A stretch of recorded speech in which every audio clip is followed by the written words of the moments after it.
Vamos então continuar nossa caminhada com o peregrino Santo Inácio de Loyola, através de seu relato.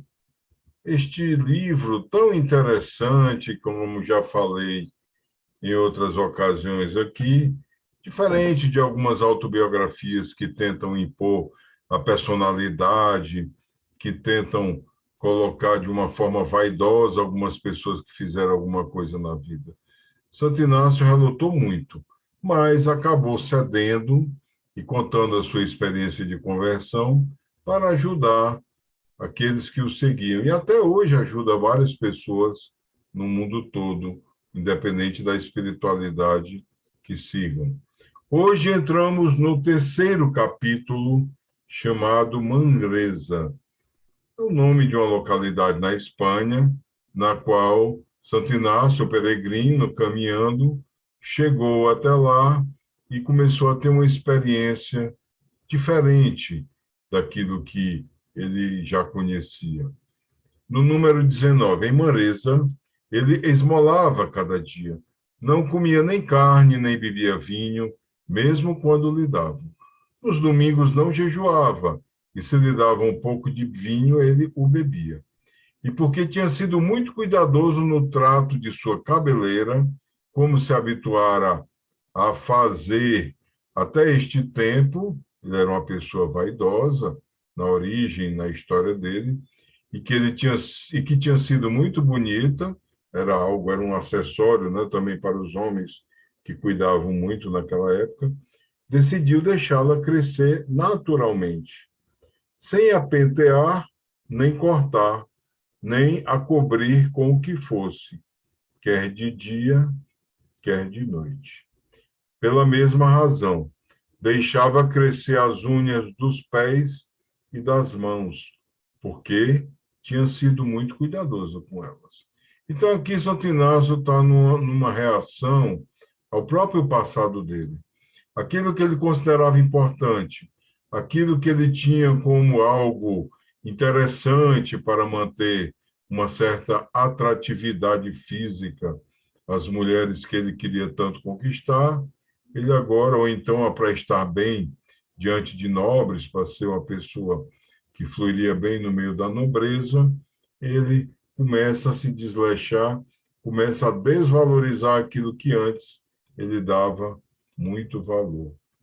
Nessa época, quando ainda estava naquele hospital, e falando de um momento, né, que ele fica numa hospedaria, aconteceu-lhe muitas vezes ver, mesmo em pleno dia, uma coisa no ar, perto dele, que lhe dava muita consolação, porque era muito bela, extremamente bela.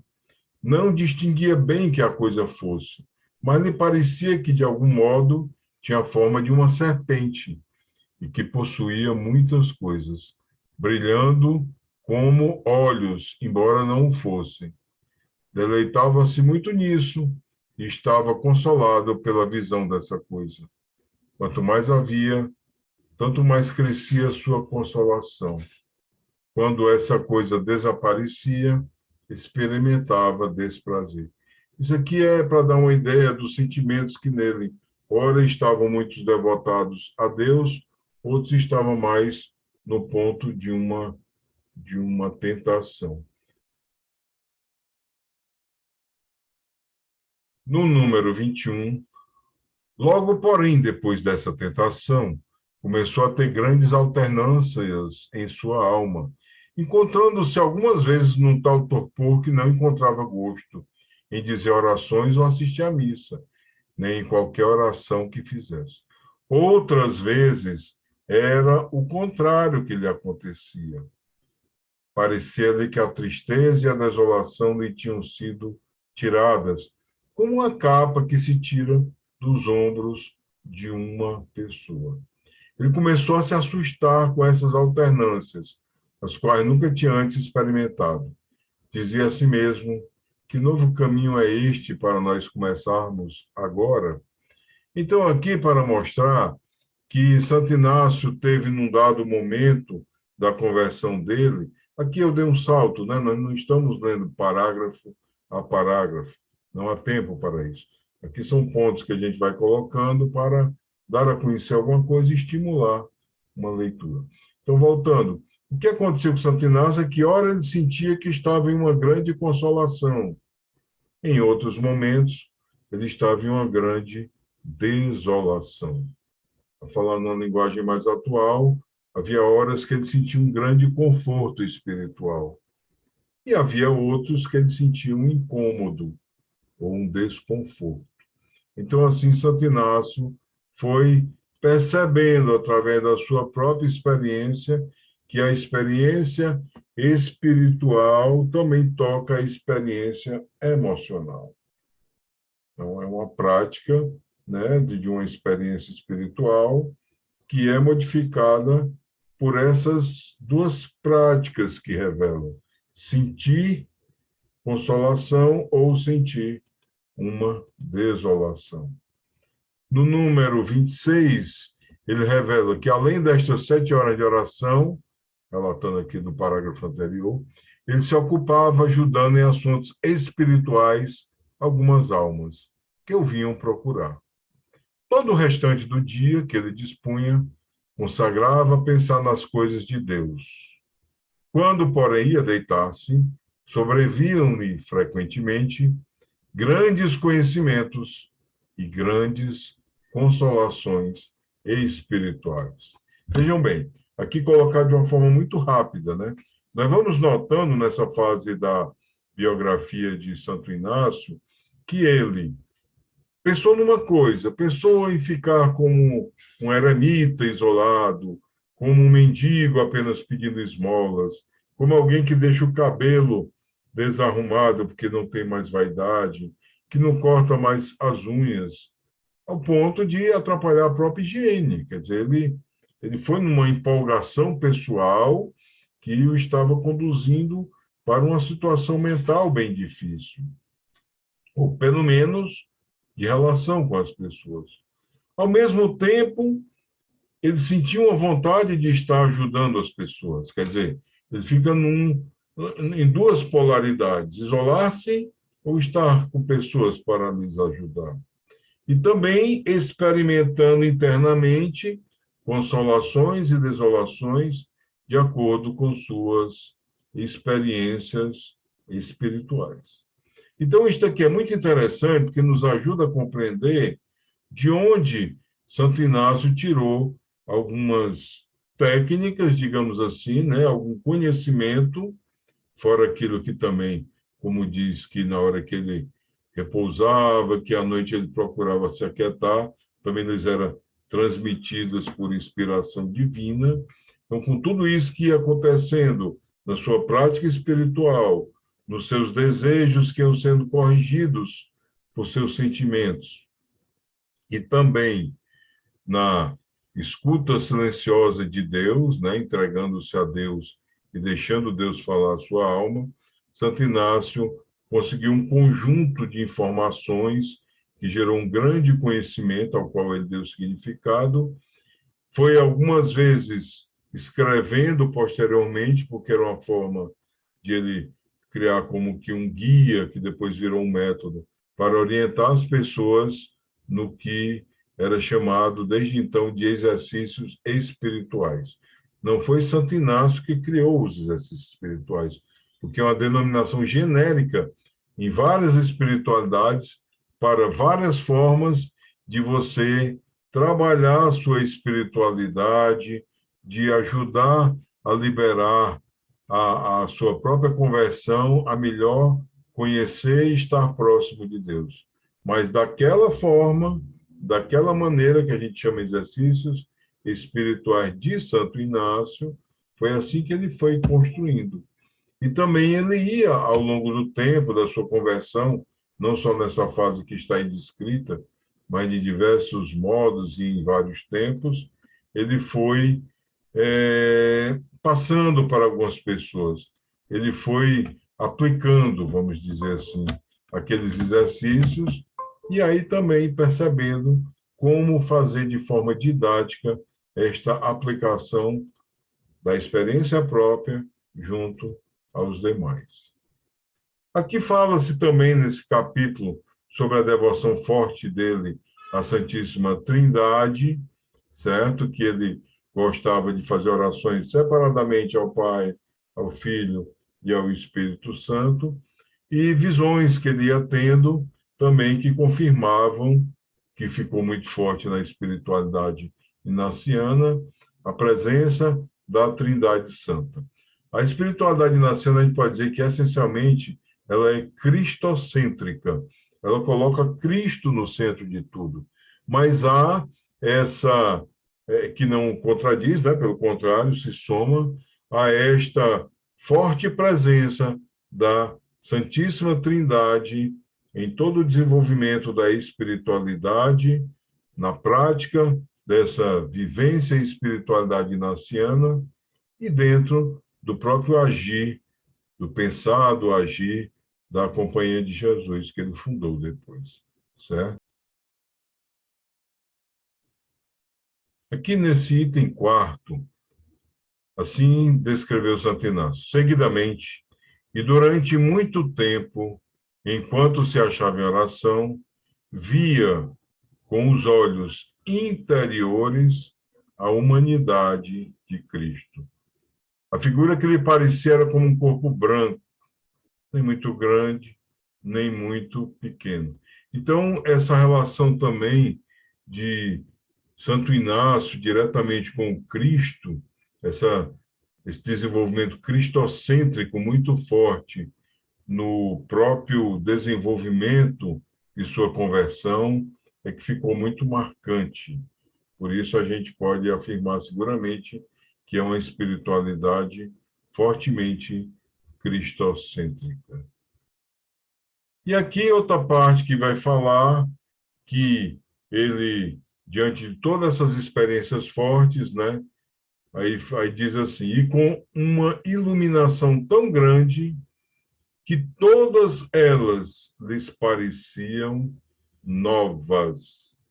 Aqui Santo Inácio está lembrando de como ele estava vendo as coisas, principalmente depois de uma experiência muito forte que ele esteve simplesmente sentado à beira de um rio. Ele não relatou exatamente o que lhe aconteceu ali, mas ele nos apresenta o fruto. Isso é que interessa na nossa vida e na nossa caminhada, os frutos. E aquele fruto foi especial, porque ali durante um tempo, contemplando o rio, ele não estava ali, vamos dizer assim, numa missa, ele não estava ali numa adoração ao Santíssimo, ele estava não numa récita de uma oração, não. Ele estava ali, como a gente diz, admirando, né, a criação. Ele estava ali, sentado à beira de um rio, contemplando aquele rio. Aí sim, aí ele trouxe uma coisa simples do dia a dia que está na criação, ao nosso redor no mundo, e ele contemplando aquele rio, o rio Cardoné, ele sentiu algo diferente. Ele foi tocado por Deus. E Deus é assim. Deus nos toca onde Ele quer, no momento que Ele quer. O tempo e o espaço são deles. Basta a gente abrir o nosso coração, o nosso espaço e dar o nosso tempo a Ele. E ali ele observou que, saindo daquela experiência, ele via novas todas as coisas.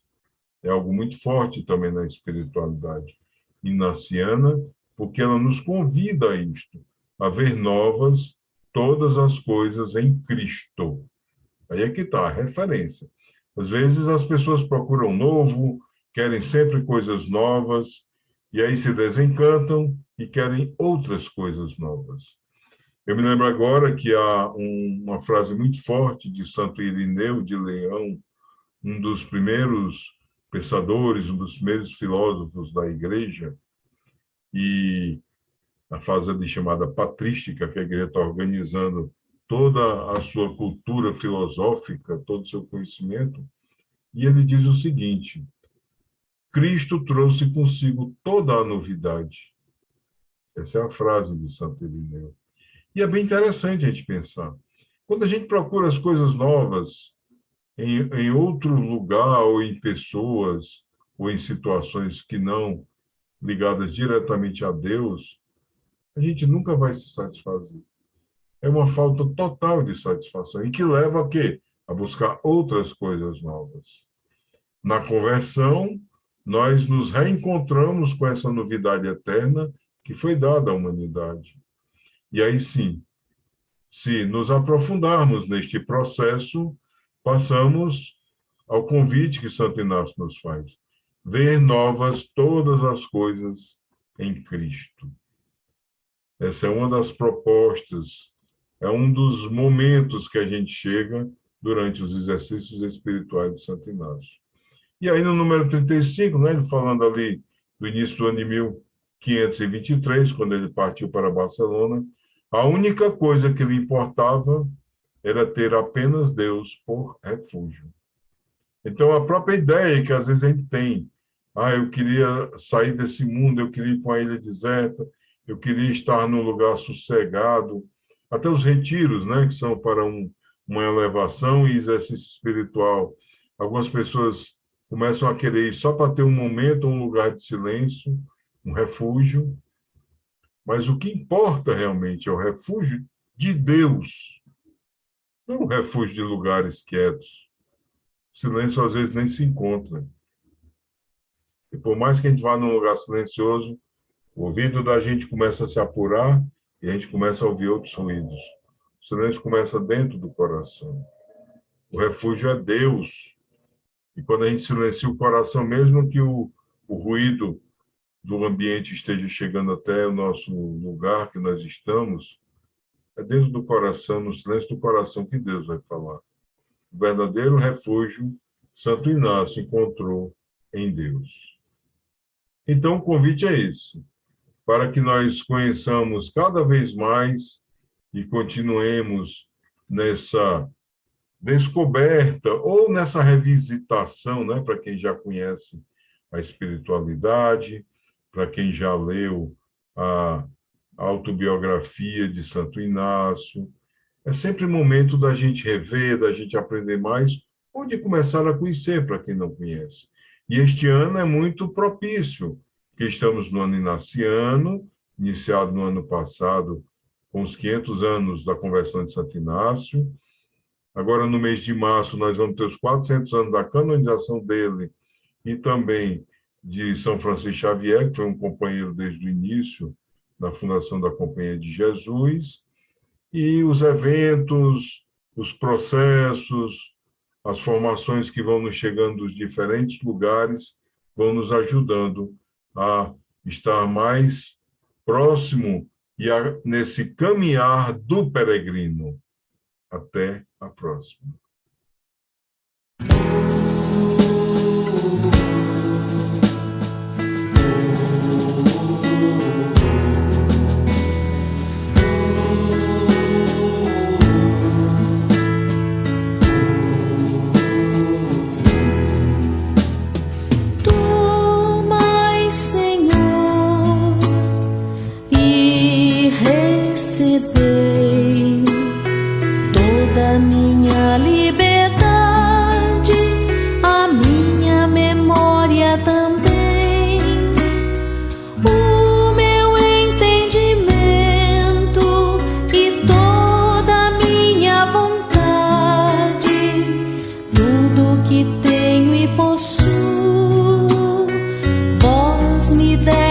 Com amor, todos os dons que me destes, com gratidão vos devolvo.